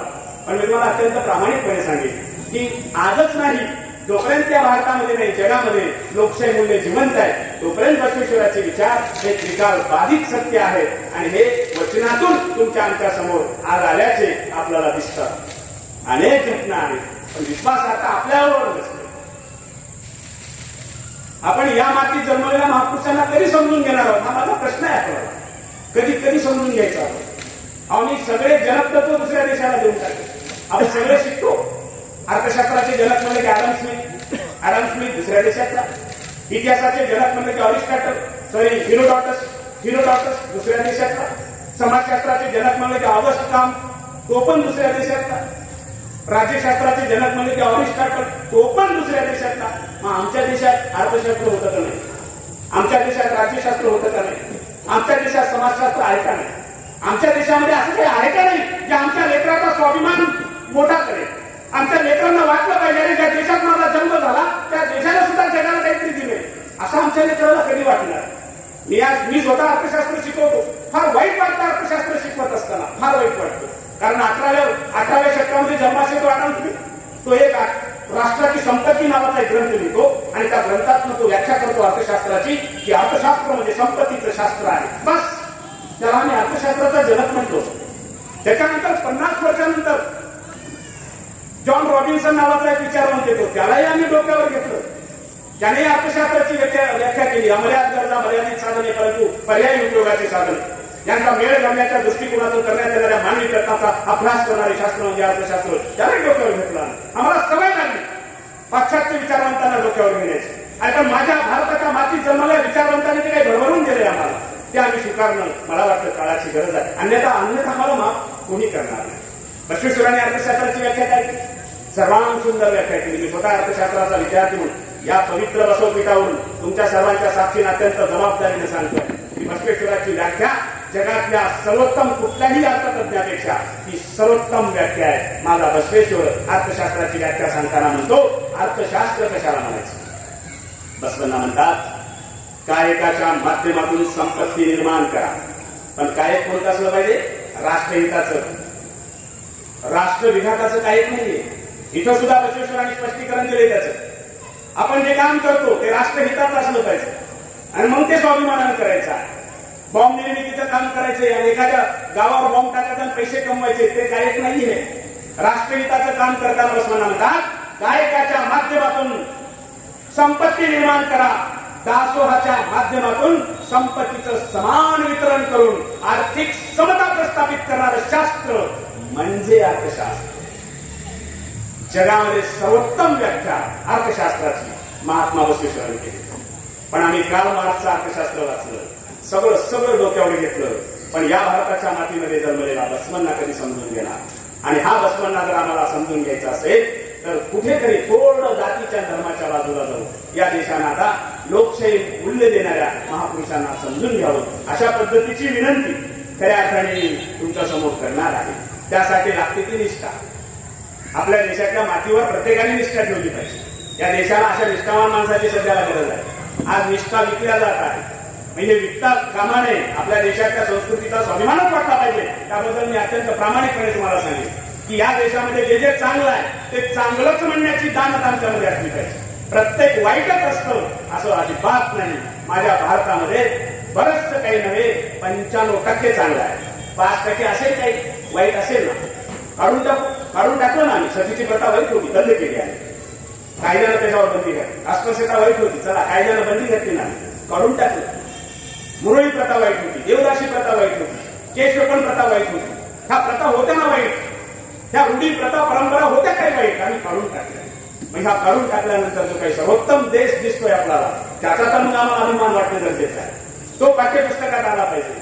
त्या पाठ्यपुस्तकाचा इतिहास जो आहे आम्ही जर काढून बघितला तर अत्यंत वाईट अवस्था आहे. आता रणदिवे सर स्वतः शिक्षण क्षेत्रामध्ये चिंतन करण्यासारखे मुद्दे आहेत आमच्या शिक्षणामध्ये सध्या. किती आहे माहिती आहे? सीबीएसईचा एक इतिहास आलाय सर, तुम्हाला सगळ्यांना माहीत असणं गरजेचं आहे. मला फार दुर्दैव वाटलं, सीबीएसईचं जवळपास 350 पेजेसचं एक मोठं पुस्तक आलंय. त्याच्यामध्ये शिवाजी महाराज मोजून चार ओळीचे आहे. 4 ओळीचे शिवाजी महाराज. शिवाजी महाराजांचं कार्य 4 ओळीत बसतं, बसवण्णाचं कार्य 2 ओळीत बसतं, महात्मा फुलेचं कार्य कुठं एका फोटोमध्ये बसतं. एका फोटोत बसवलं आम्ही पुस्तकामध्ये यांना. याची चीड आम्हाला वाटत नाही, याच्यावर कधी चिंतन होत नाही, याच्यावर कधी बोलल्या जात नाही, याच्यावर कधी बोलायचं मुला. त्या लोकशाहीला या माणसाने आयुष्य दिलंय पूर्ण. याच्याजवळ काय कमी होतं? महात्मा बसवेश्वराचे वडील हे कुलाधिपती आहे. कुलाधिपती म्हणजे आत्ताचे जवळपास आपण खासदार म्हणून. खासदाराकडे काय कमी असतं? तसं बसवेश्वराच्या घरात काही गरिबी नव्हती, परंतु त्यांना लोकशाहीची मूल्य प्रस्थापित करायची होती. वयाच्या 8व्या वर्षी ह्या पोरांनी घर सोडलेलं आहे. हा त्याग समजून घेतला पाहिजे. बाबासाहेबांचे एक वाक्य मुद्दाम सांगतो तुम्हाला. बाबासाहेब असं म्हणाले की महापुरुष हे 2दा मरतात, आपण फक्त एकदाच मरतो. आपण महापुरुष नाही, आपण सामान्य माणसं. आपलं मरण एकदाच आहे. जीव गेला की संपलं, आपलं रामनाम सत्य. पण महापुरुषांचा मृत्यू हा 2दा आहे. बाबासाहेबांनी स्पष्टीकरण दिलंय. एक, जेव्हा त्यांचा देहरूपी जीव जातो, त्या सगळ्या महापुरुषांचा देहरूपी जीव गेलेला आहे. 2, एक दुसरा मृत्यू फार महत्वाचा आहे, तो होता कामा नये.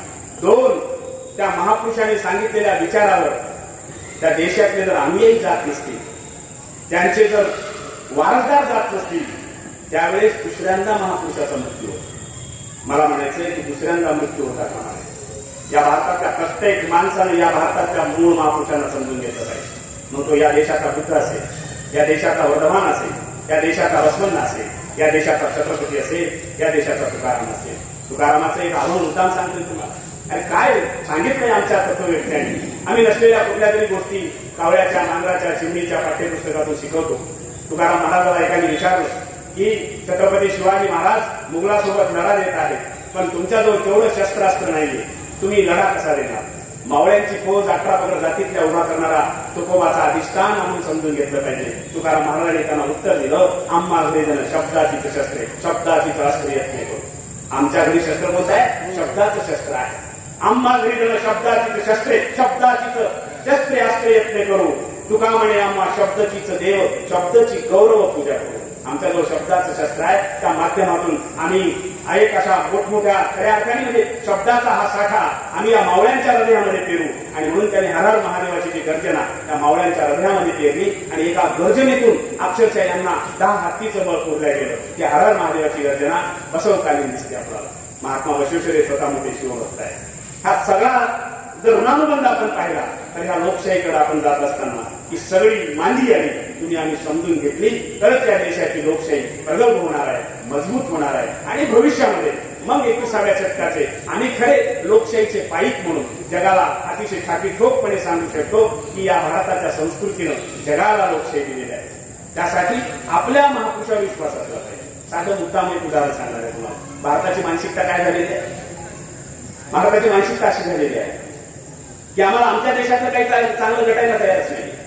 एक शेतकरी असं दुष्काळग्रस्त भागातला शेतकरी कदाचित आमच्या नांदेडचाच असावा. आमच्याकडे पाऊसच पडत नाही. मी फार कोरडवाहू शेतीतला माणूस आहे. तुमच्याकडची हिरवी शेती बघली ना असं मला असं हेवा वाटला तुमच्या सगळ्या शिवाराचा. आणि जेवढी हिरवी शेती आहे त्याच्यापेक्षा तुम्ही दिलदार माणसं आहात सगळी. फार मोठ्या मनाची मोठ्या हृदयाची माणसं. तुमच्यासारखी माणसं पाहिजे की मला निश्चित मला फार स्वाभिमान वाटला, अभिमान वाटला.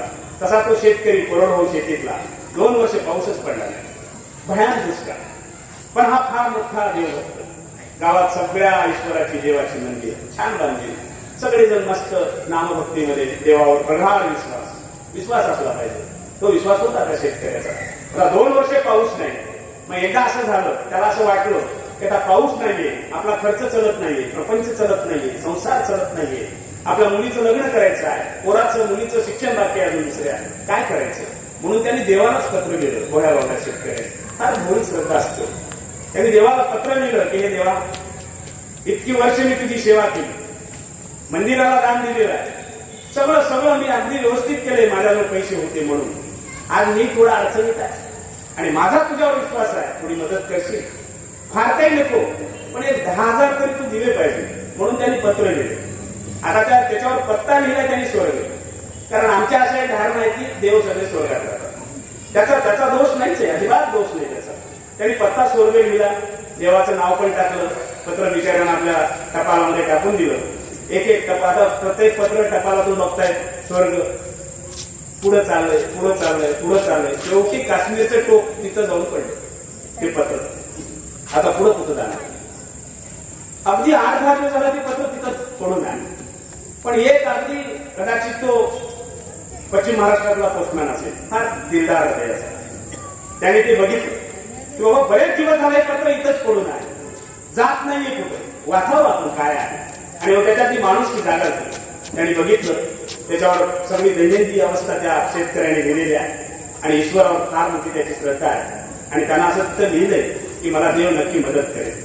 पहा आता ही श्रद्धा तुटता कामा नये म्हणून त्या भल्या दिलदार पोस्टमॅनने आपल्या सगळ्या सहकार्याला बोलवलं आणि बोलून सांगितलं बघाय एका शेतकऱ्याचं पत्र आलं.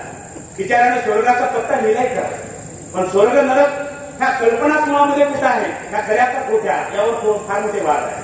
बसवनाने तर सांगितलं सत्य बोलणे हाची स्वर्ग, असत्य बोलणे हाची नरक, आहो म्हणणे हाची स्वर्ग, आरे म्हणणे हाची नरक, सदाचार हाची स्वर्ग, अनाचार हाची नरक, हे पूर्ण संगम देवा त्यास तुमचे चरण साक्ष आणि मजमन साक्ष.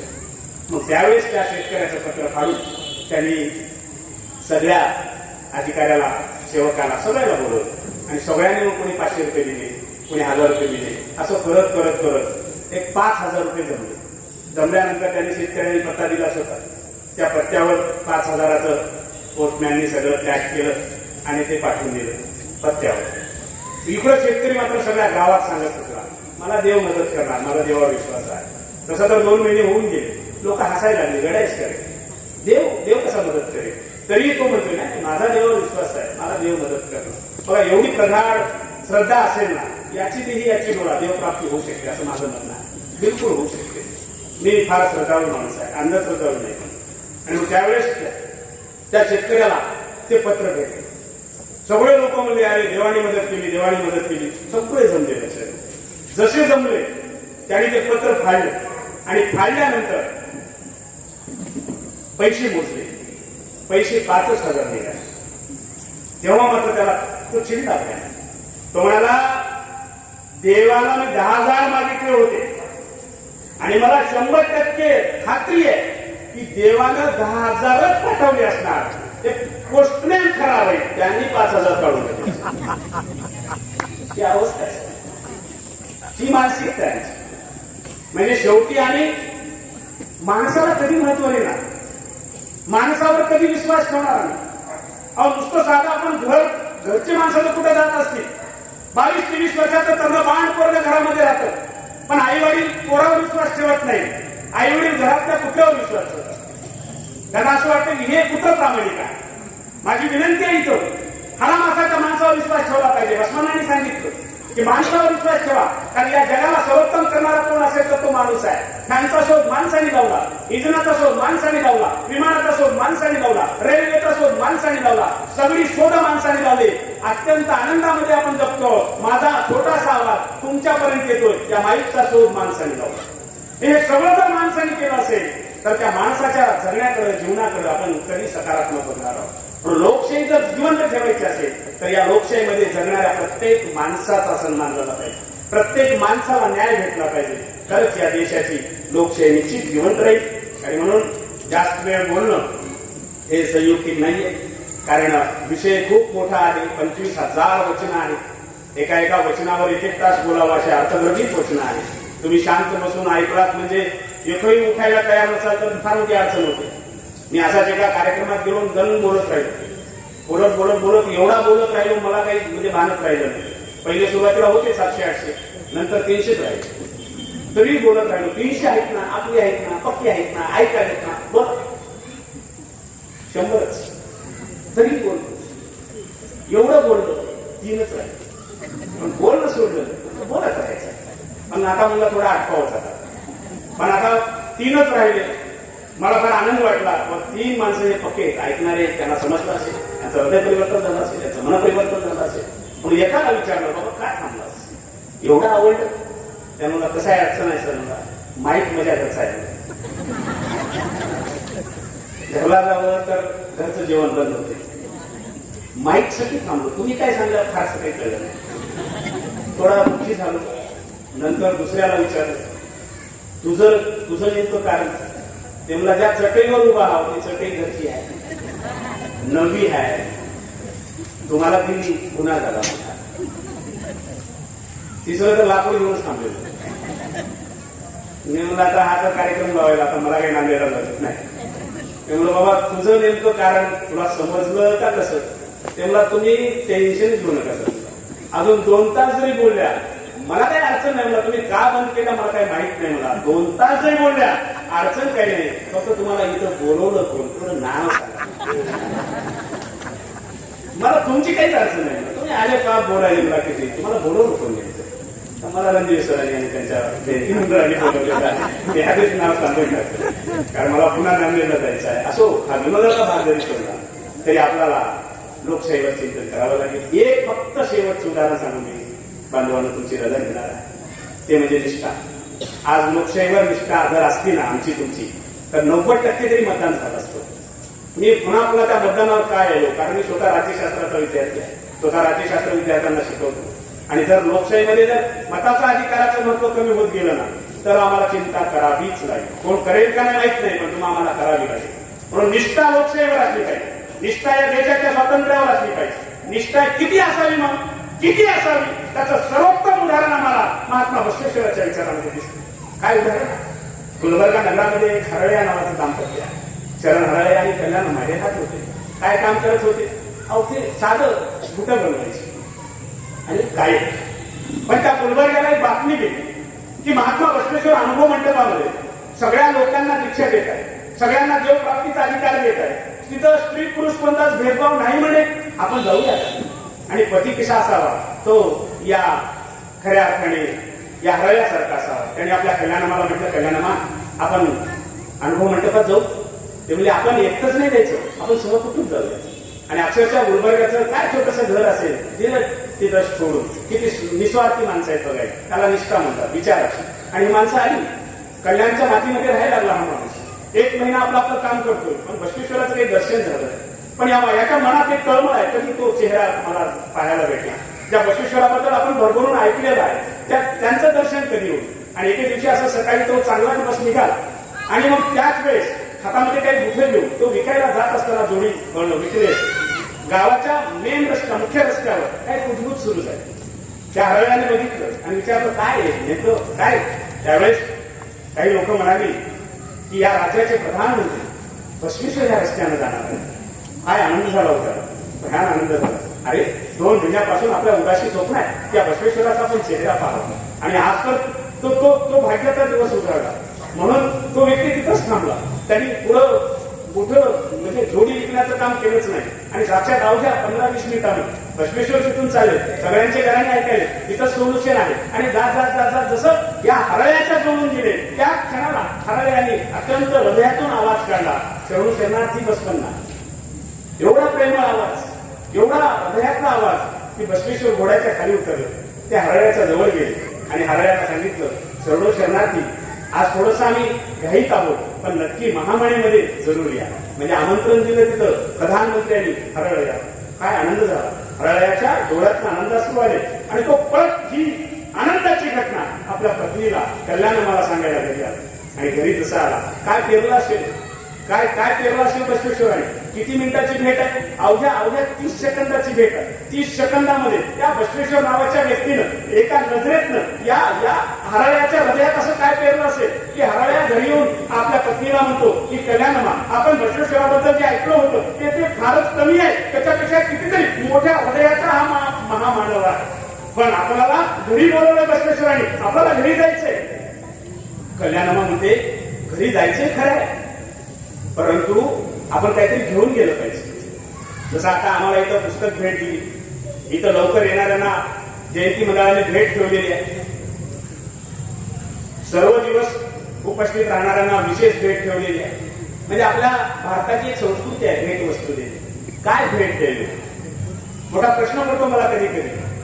जेव्हा एखादी मूलपत्रिका येते लग्नाची तुम्हाला प्रश्न पडत असेल. मूलपत्रिका येऊन एखादं साडी काहीतरी आपल्याला तो देऊन टाकतो आणि आपल्याला वाटतं की आता आपल्याला लग्नाला गेलं पाहिजे, काहीतरी भेटवस्तू घेऊन जातो. यांनी काय भेटवस्तू द्यावी त्यांच्यामध्ये चर्चा झाली. पती पत्नी असे असावे. आज असे जर पती पत्नी आपल्या घरामध्ये तयार झाले तर त्या घरात भांडण होणार नाही, त्या घरामध्ये अशांतता निर्माण होणार नाही, त्या घराला घर पण भेटेल. घर असावे घरासारखे नकोच नुसत्या भेटी, किती असावा प्रेम जिव्हाळा नकोच नुसत्या नाही. तर पोटाचं जर प्रमाण पाहिलं तर बसवेश्वराचा हा विचार पुण्याने समजून घेतला पाहिजे. आणि कल्याणमा आपल्या नवऱ्याला म्हणते की आपल्याला बसवेश्वराला भेट देत असताना आपण चांगली भेट देऊया. ते प्रधानमंत्री आहेत, आपण गरीब आहोत, काय घेऊन जायचं. तेव्हा तो हरळ्या विचार करतो आहे काही जरी घेऊन गेलो तर त्यांच्या घरी ते आधीच राहणार आहे. त्यावेळेस कल्याणमा म्हणते आपण असं करूया, आपण तर जोडी बनवण्याचं काम करतो, आपण जोडी घेऊन जाऊया. बघतो त्याला तो म्हणतो अरे चांगला विचार आहे. म्हणजे स्त्रीचा सुद्धा विचार पुरुषांनी 1000 वर्षापूर्वी स्वीकारला. आज आमच्या घरची जर एखादी माय म्हणत असेल बापाला आपण असं करूया तुला काय कळत नाही तो बस म्हणजे याला सगळंच कळत दिलं जातं तरी म्हणतो तुला काही कळत नाही. म्हणजे एखादं घर घ्यायचं एखादं काही घ्यायचंय त्यानं नुसतं या माऊलीनं विचार म्हणजे आज सुद्धा आम्हाला विचार स्वातंत्र्य नाही. आज सुद्धा माझ्या माईला नोकरी आहे पण तिचं जे काही काय म्हणून आपण एटीएम कार्ड हे बापापाशी आहे. बरं एटीएम कार्ड जर माहीत कशी असेल तर पासवर्ड बापापाशी आहे. म्हणजे खर्च करण्याची आहे का यांच्यापाशी मुभा. 21व्या शतकात मुभा नाही आणि 12व्या शतकामध्ये कल्याणमा आपल्या नवऱ्याला म्हणते की मला भेट वस्तू द्यायची आहे. मी जे म्हणणार आहे ते आपल्याला भेट वस्तू द्यायची आहे आणि स्वतःच्या पत्नीचा ऐकतोय काय द्यायची मग काय विचार काय तुझा. हरणाच्या कातडीची मजबूत अशी जोडी देऊया. त्यावेळेस कल्याणमा होते हरणाच्या कातडीची नाही देता येणार आपल्याला कारण बसवेश्वर आपल्या घराच्या फुलाला मूल म्हणतात. एवढा अहिंसावादी माणूस आणि हरणाच्या कातडीची नको नको मग हत्तीच्या नको आणि हा अचंबित झाला. आणि मग शेवटी हरळ्या म्हणतो कल्याणमा नेमकं तुझ्या मनात विचार तरी काय आहे. काय काय कशी भेट वस्तू द्यायची मग. हरणाच्या कातडीची नको म्हणतोय हत्तीच्या नको म्हणतोय कोणाच प्राण्याच्या मग ती म्हणते आपल्याच कातडीची देऊ. काय विचार काय केलं असेल. 30 सेकंदाची भेट आहे फक्त बसवण्याची. याला म्हणतात लोकशाही मूल्यावरील निष्ठा, याला म्हणतात आपल्या नेत्यावरील निष्ठा, याला म्हणतात आपण ज्यांच्या मार्गदर्शनाखाली काम करतोय त्या व्यक्तिमत्वावरील निष्ठा. आणि 30 सेकंदाच्या भेटीमध्ये स्वतःच्या मांडीच्या कातडीची जोडी बनून हे दाम्पत्य बसवण्याला भेटायला जातो. ते कधी अभ्यासात बनला. अभ्यासामध्ये हरणाची गोष्ट आलेली आहे. हे कोणता तरी राजा होता म्हणजे आपल्या मांडीचं मांस हा पक्षाला देतोय. काल्पनिक कथा आहे, सत्य कथा नाहीये. अभ्यासामध्ये चकोर पक्षी आला, सत्य नाहीये. अभ्यासामध्ये चातक पक्षी आला, सत्य नाहीये. अभ्यासामध्ये एखादी कामधेनू आली, सत्य नाहीये. अभ्यासामध्ये कल्पवृक्ष आला, सत्य नाहीये. पण बसवण्णाचा हा दृष्टांत अभ्यासामध्ये काय येत नाही. कल्याणमाणी हरवयाने स्वतःच्या मांडीची कातडी फाडली, जोडी बनवली आणि जोडी घेऊन ते बसवेश्वराला भेटत जातात. बसवेश्वर त्यांचं स्वागत करतात. जोडी जशी दिली की ती चाणाक्षी आहेत बघा बसवण्णा. बसवण्णाने जोडी हातात घेताक्षणी ओळखलं ही हरणाची कातडी नाही, ही प्राण्याची कातडी नाही. आणि त्यांना जेव्हा लक्षात आलं की साक्षात हरवयाच्या मांडीची कातडी आहे, कल्याणमाच्या मांडीची कातडी आहे, तेव्हा या महामानवाने ती जोडी पायात नाही टाकली. म्हणजे कदर करणारी पण माणसं पाहिजेत ना, कौतुक करणारी पण माणसं पाहिजेत. आपल्यासाठी झटणारी जी माणसं असतात त्यांना सोबत घेणारी माणसं अत्यंत गरजेची असतात. नाही तर स्वतःच्या स्वार्थासाठी अनेक माणसं पक्ष बदलणारे, विचार बदलणारे, नेते बदलणारे आपण बघतो. या लोकशाहीमध्ये मला वाटतं बसवण्णा यासाठी आवश्यक आहे, बसवण्णाची निष्ठा यासाठी आवश्यक आहे की स्वतःच्या मांडीच्या कातडीची जोडी बसवण्णाला दिल्यानंतर या प्रधानमंत्र्यांनी जोडी पायात नाही घातली. त्या प्रधानमंत्र्यांनी ती जोडी स्वतःच्या डोक्यावर ठेवली आणि सांगितलं, हरळ या कल्याणमा, आणि हे जोडी नाही तर साक्षात संगमेश्वर देव आहे. याची जागा पायाशी नाहीये, याची जागा देवाऱ्यात आहे. घेऊन जा आणि देवाऱ्यात त्याची पूजा कर. ही जी निष्ठा नको आहे. मला वाटतं ही निष्ठा नितांत गरजेची आहे. आणि अशी निष्ठा लोकशाहीवर असत, या भारतावर असत, तरच आपला देश प्रगल्भ होईल. अशी निष्ठा बसवण्णाच्या विचारावर ठेवली तर सोच को बदलो, सितारे बदलते हैं, सितारों को बदलो, नजारे बदलते हैं, कश्तियां बदलने की जरूरत नहीं, दिशाओं को बदलो, किनारे अपने आप मिल जाएंगे. पण आज आपण खऱ्या अर्थाने आपली विचार करण्याची दिशा बदलून बसवेश्वराच्या विचाराचा जागर करावा अशा पद्धतीची विनंती करतो. तुम्ही माझं स्वागत केलं, सन्मान केला. मागणं एवढंच आहे, आपणा सर्वांची कौतुकाची माझ्या पाठीवर थाप आणि डोक्यावर फक्त आशीर्वाद हवाय. माझे खरं तर आईवडील निरक्षर आहेत. माझ्या आईवडिलांना लिहिता वाचता येत नाही, पण त्यांच्या हृदयामध्ये बसवण्णा असल्यामुळे मला त्यांनी शिक्षित केलं. आज 4 विषयामध्ये एम.ए. आहे, बी.एड आहे, प्राध्यापक केलं माझ्या आईवडिलांनी. म्हणून माझ्या इथल्या जमलेल्या माझ्या माता मौलीला एकच सांगणं आहे की आपल्या लेकराला उच्च शिक्षित करा, आपल्या लेकराला शिक्षण द्या. कारण शिक्षण हा तिसरा डोळा आहे आणि तो तिसरा डोळाच आपल्या लेकराला उज्ज्वल भविष्य देणार आहे. म्हणून या लेकरांना वचनाचं साहित्य द्या, अभंगाचं साहित्य द्या. त्या भारतामध्ये जन्मलेल्या प्रत्येक महापुरुषाचा इतिहास आपल्या लेकरांना लहानपणापासून त्यांच्या डोक्यामध्ये गेला. त्या लेकरांचं भविष्य उज्ज्वल होईल याची गॅरंटी मात्र नक्कीच या विचारपीठावरून आपणास मी देऊन इथं रजा घेतो. सर्व करणार.